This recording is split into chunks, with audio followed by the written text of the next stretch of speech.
ശരീരം മുഴുവൻ ഉഴുതു മറിച്ചതുപോലുണ്ട്.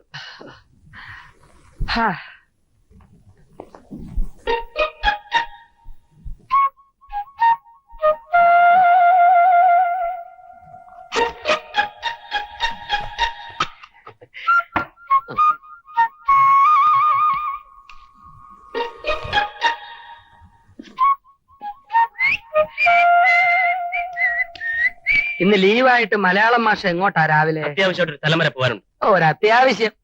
മാഷയുടെ കാര്യങ്ങൾ മാത്രം നടന്നാ മതിയോ? ഒരു കാര്യം ഞാൻ പറഞ്ഞേക്കാം. ഹാജിയാർ ഇവിടെ വേലക്കാരൊന്നും നിർത്തിയിട്ടില്ല. വേലക്കാരെന്തിനാ? ഇവിടൊക്കെ തൂക്കാനും പെറുക്കാനും ആരാ ഉള്ളത്? ദേ നോക്കിയേ, വൃത്തിയും എടുപ്പുമായിട്ടിരുന്ന വീടായിരുന്നു. മാഷ് വന്ന ശേഷം ഇത് ഇങ്ങനെയായത്. ഇവിടെ താമസിക്കാൻ വേറൊരുത്തനും. അവൻ ഒരുത്തനാ ഇതിനൊക്കെ കാരണം. അവൻ എന്റെ കൈ കെട്ടിയാൻ വിളിച്ചായിരുന്നു. ഇല്ല. പിന്നെ അല്ല, രാവിലെ കയ്യിൽ ഒരു പീസ് വെച്ച് ഞാനെല്ലാം കേട്ടു.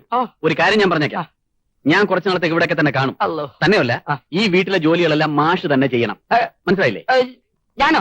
ഇനി ഇതേപ്പറ്റിയൊരു സംസാരം ഉണ്ടാവാൻ പാടില്ല. ഉണ്ടായാൽ എന്ത് സംഭവിക്കുന്നു തെളിച്ചു പറ. ഉണ്ടാവില്ല. ഇവിടേക്ക് ഒന്ന് വൃത്തിയാക്കിയ മാഷെ കിടക്കുന്നുണ്ടല്ലേ? ഞാനോ? നീ ആ ചൂലെടുത്ത് കൊടുക്കണം. അല്ല, ഞാനെങ്ങനെ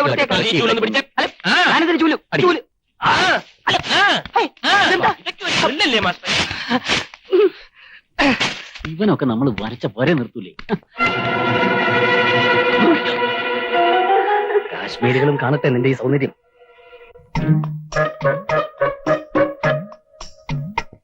പ്രേമോ, ഞാനൊരു സത്യം പറയട്ടെ. കാർക്കൂന്തലിന്റെ സുഗന്ധം എന്നെ മത്തുപിടിപ്പിക്കുന്നു. സത്യം. ഇവനെന്തിനായി മുടി പിടിച്ച് കളിക്കുന്നേ? അവൻ പട്ടാളത്തിൽ വല്ല ബാർബർ ആയിരിക്കും. അവന്റെ ഒരു ശൃംഗാരം. നമുക്ക് കുറച്ച് കഴിഞ്ഞ അതാ നല്ലത്.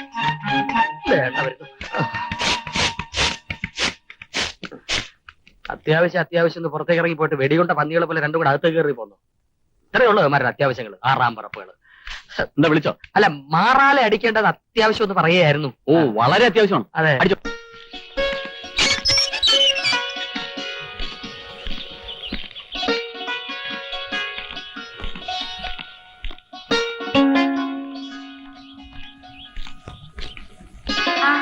ആരാ ഇത്?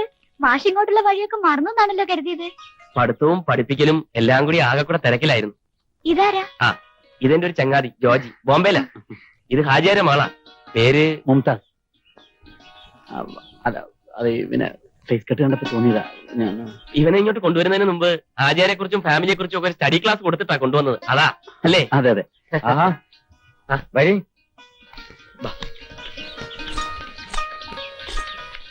ചെരുപ്പ് നേരത്തെ ഊരി. മോള് ചായ എടുക്ക്. മേനോ മാഷ് പറഞ്ഞ ഞാൻ അറിഞ്ഞത് കുഞ്ഞാലിക്കുട്ടിയുടെ ഒരു ചങ്ങാതി ബോംബെയിൽ നിന്ന് വന്നിട്ടുണ്ടെന്ന്. ഇരിക്കെ.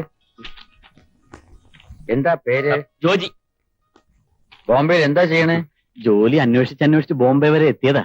ഇതുവരെ ജോലിയൊന്നും അങ്ങനെ ആയിട്ടില്ലല്ലേ? ഞങ്ങൾ ഒരുമിച്ചായിരുന്നു ബി.എഡിന്. മാഷാവാന്നുള്ളതായിരുന്നു ഞങ്ങൾ രണ്ടുപേരുടെ ആഗ്രഹം.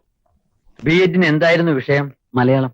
ഒരു മലയാളം മാഷ് പിരിച്ചുവിട്ട ഒഴിവിലേക്കാണ് കുഞ്ഞാലിക്കുട്ടി നിയമിച്ചത്. ചായ കുടിക്കും. കുടിക്ക്.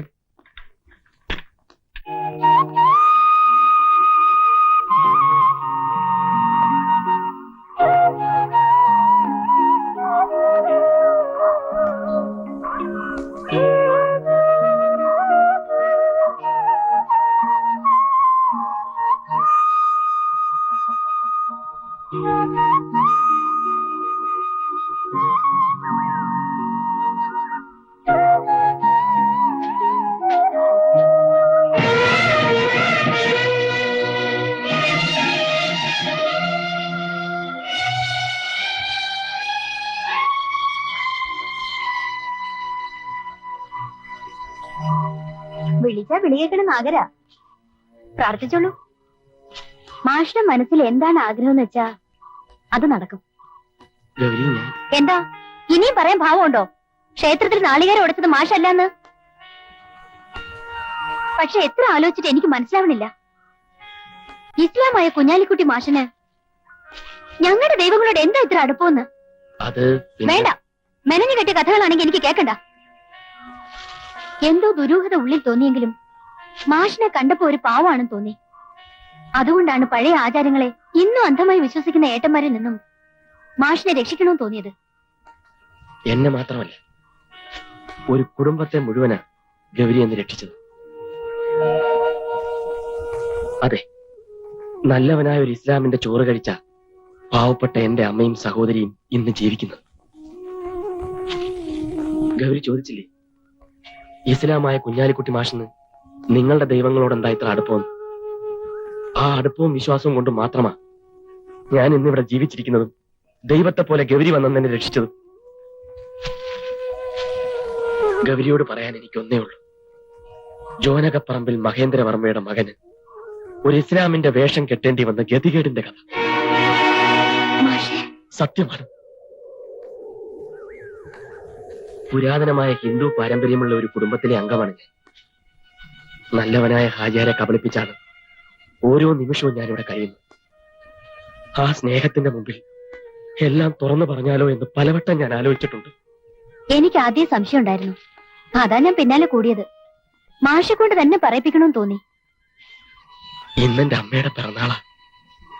അമ്മയുടെ ആയുസിനു വേണ്ടി മനസ്സ് തുറന്നൊന്ന് പ്രാർത്ഥിക്കാൻ. അതുകൊണ്ടാ ഒളിച്ചും പതുങ്ങിയും ഇവിടേക്ക് വന്നത്. ഇനിയും എന്നെ വിശ്വാസമായില്ലെങ്കിൽ ഗൗരി ഏട്ടന്മാരെ വിളിക്കാം, ഈ നാട്ടുകാരെ മുഴുവൻ വിളിക്കാം. വേണ്ട മാഷെ, നാട്ടുകാരുടെ ഏട്ടന്മാരുടെയും കണ്ണിൽ എന്നും കുഞ്ഞാലിക്കുട്ടി മാഷെ തന്നെ കഴിഞ്ഞാൽ മതി. ഗൗരി, തല്ലാനും കൊല്ലാനും മാത്രം അറിയാവുന്ന കുറുപ്പത്തുകാരെ കുറിച്ച് ഞാൻ കേട്ടിട്ടുള്ളൂ. അവിടുത്തെ കുട്ടിക്ക് ഇത്രയും നല്ലൊരു മനസ്സുണ്ടെന്ന് എനിക്കറിയില്ലായിരുന്നു.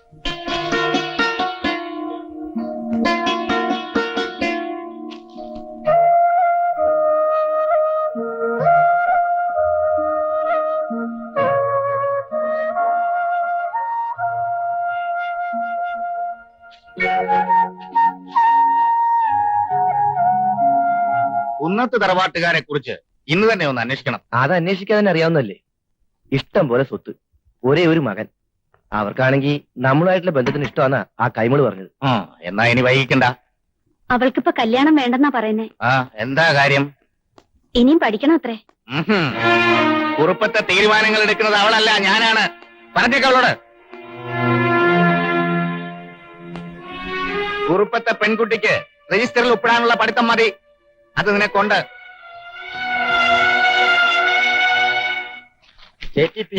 കമ്മിറ്റി പിളർന്നു, യോജിപ്പിക്കാൻ നേതാക്കന്മാർ മാഷേ, കൊണ്ടുവന്ന കാര്യം വല്ലതുകൊണ്ടോ പത്രത്തിൽ?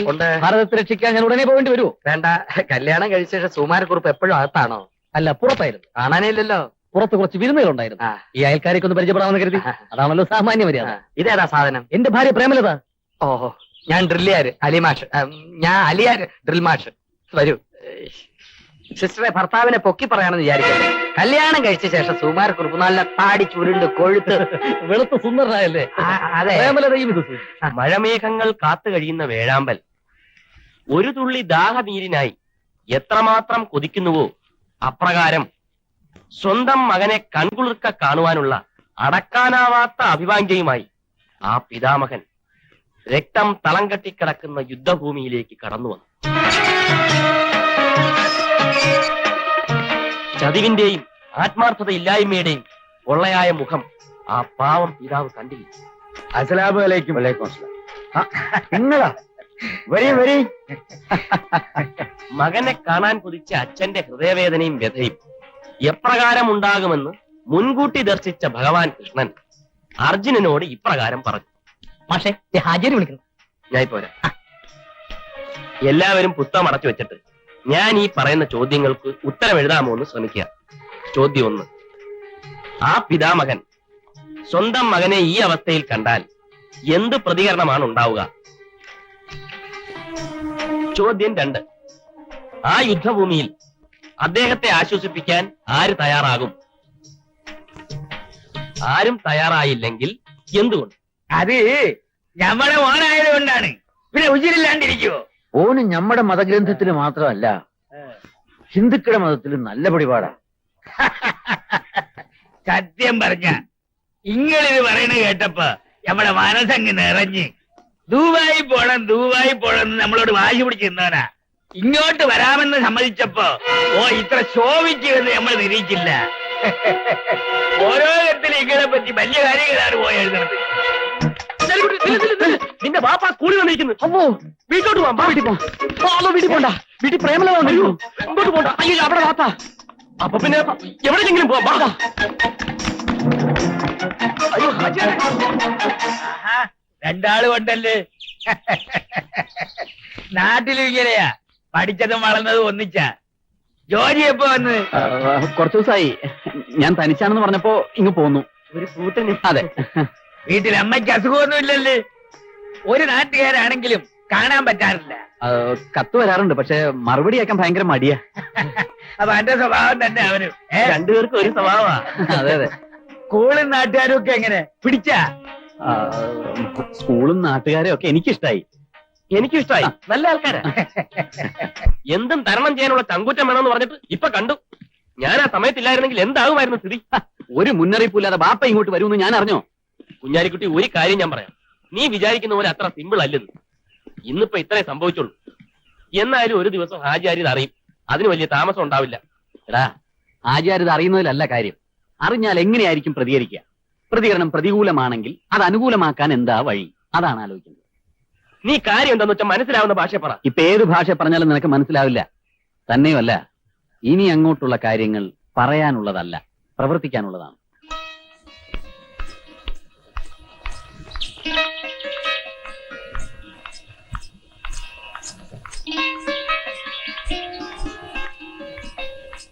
മുംതാസ് അല്ലേ? അതെ. എന്നെ മനസ്സിലായില്ലേ? കുഞ്ഞാലിക്കുട്ടി, ഇവിടെ ചങ്ങാതി ജോജി. ആ, കുഞ്ഞാലിക്കുട്ടി പറഞ്ഞപ്പോ ഞാൻ വിചാരിച്ചു ഈ സ്കൂൾ മാനേജറുടെ മകളെ പറ്റി പറയുമ്പോൾ ഉണ്ടാകുന്ന ഒരു അതിഭാവുകത്വമായിരിക്കും. അല്ല, അവന് യാതൊരു കലാബോധവും ഇല്ല. മഹാകവി മോയിൻകുട്ടി വൈദ്യരുടെ കൽക്കണ്ട കനിവൂറുന്ന ഗാനങ്ങളിൽ മാത്രം കേട്ടിട്ടുള്ള സ്വർഗത്തിലെ ഹൂറി ഇതാ എന്റെ കൺമുമ്പിൽ. റംസാനിലെ ചന്ദ്രിക ഭൂമിയിലേക്ക് ഇറങ്ങി വന്നതാണോ, അതോ മാലാഖ മനുഷ്യരൂപത്തിൽ അവതരിച്ചത്? ഞാനെന്താ സ്വപ്നം കാണുകയാണോ? ഇതാണോടാ നിന്റെ പ്രവർത്തന ശൈലി? എങ്ങനെയെങ്കിലും ഈ ഏടാകുളത്തിൽ നിന്ന് തല ഊരാന്ന് വിചാരിക്കുമ്പോഴാ അവന്റെ ഒരു പ്രേമനാടകം. ഇവൻ ഇതെന്തോന്ന് കിടന്ന് തുള്ളാതെ കാര്യം എന്താന്ന് പറയടാ. ആ മുംതാസിനെ വഴി പിടിച്ചു നിർത്തി എന്തൊക്കെ അനാവശ്യമാണ് നീ പറഞ്ഞത്? അപ്പോഴേക്ക് ന്യൂസ് ഇങ്ങ് എത്തിയല്ലേ? ഈ പെണ്ണുങ്ങളെ പോലെ ഇത്ര ചീപ്പായിട്ടുള്ള ചീപ്പായത് നീയല്ലേ? അവളാണോ? ആ ഹാജിയാരോട് പോയി പറഞ്ഞിരുന്നെങ്കിൽ. ഇതാണ് നിന്റെ ബേസിക് ആയിട്ടുള്ള കുഴപ്പം. എടാ, ഞാൻ പറഞ്ഞില്ലേ, എന്നായാലും ഒരു ദിവസം ഹാജിയാരിത് അറിയും. അന്നുണ്ടാകുന്ന പ്രതികരണത്തിന് ഒരു അയവ് വരുത്തുക, അതാണ് നമ്മുടെ ലക്ഷ്യം. അതിനാദ്യം അവളെ കയ്യിലെടുക്കണം. അതിനുള്ള ചവിട്ടുപടിയാണ് ഈ പ്രേമനാടകം. ഇങ്ങനെ പോയാലേ ഹാജിയാർ ചവിട്ടി വടിയാക്കും. കോമഡി വേണ്ട, നീ മനസ്സിലാക്കാൻ വേണ്ടി പറയാ. ഒരു ചെറുപ്പക്കാരന്റെ നിരന്തരമായ സാമീപ്യം ഏതൊരു പെണ്ണിന്റെ മനസ്സിലും നേരിയ ചലനം സൃഷ്ടിക്കും. പ്രത്യേകിച്ചും അവനൊരു സുന്ദരനാണെങ്കിൽ. എന്നെ കൊണ്ട് അതിനൊന്നും പറ്റൂല. അതിന് നിന്റെ കാര്യം ആരാ പറഞ്ഞത്? പിന്നെ സുന്ദരൻ എന്ന് പറഞ്ഞത്? നീയാ സുന്ദരൻ. പിന്നെ നീയാ? ഫസ്റ്റ്. പറ. എവിടെ നിർത്തിയത്? എന്തോ ചലനം. ആ ചലനം അവളുടെ ഹൃദയത്തിന്റെ നെരിപ്പോടിൽ ഒരു തീപ്പൊരിയായി മാറും. ഞാൻ ആ തീപ്പൊരി ഊതി ഊതി കത്തിക്കും. അങ്ങനെ കോയാമൻസിലിൽ കുഞ്ഞാലിക്കുട്ടി അവളുടെ മനസ്സിൽ ഒരു പ്രേമാഗ്നിയായി ആളിക്കത്തും. എടാ, അതിന് അവളുടെ കണ്ണിൽ നീ കുഞ്ഞാലിക്കുട്ടിയല്ല, ജോജിയാണ്. അത് തന്നെയാവും അവളുടെ മുന്നിലുള്ള ഏക തടസ്സം. അന്ന് ആ മനസ്സ് മന്ത്രിക്കും, ഈ ജോനകപ്പറമ്പിൽ ജിതേന്ദ്രവർമ്മ ഒരു ഇസ്ലാമായിരുന്നെങ്കിലെന്ന്. മകളെ ജീവന് തുല്യം സ്നേഹിക്കുന്ന ഹാജിയാരും അപ്പോഴേക്കും ആ സത്യം അറിഞ്ഞിരിക്കും. യഥാർത്ഥ കുഞ്ഞാലിക്കുട്ടി ഞാനാണെന്ന്. അന്ന് ഹാജിയാർക്കുണ്ടാകുന്ന കോപാഗ്നി തണുപ്പിക്കാനുള്ള ഒരു പനിനീർ മഴയായി മാറും എന്റെ മുംതാസ്. അപ്പൊ അവളെ സ്വന്തമാക്കാനായി കളി മുഴുവൻ, അല്ലാതെ എന്നെ രക്ഷിക്കാനല്ല. ധൈര്യമായിരിക്കടാ, നീ നോക്കിക്കോ. ഏറെ താമസിയാതെ വലിയ കുറുപ്പത്തെ ആ കള്ള കുറുപ്പന്മാരുടെ തമ്പുരാനായി നീയും മുംതാസ് മഹലിലെ സുൽത്താനായി ഞാനും വാഴും.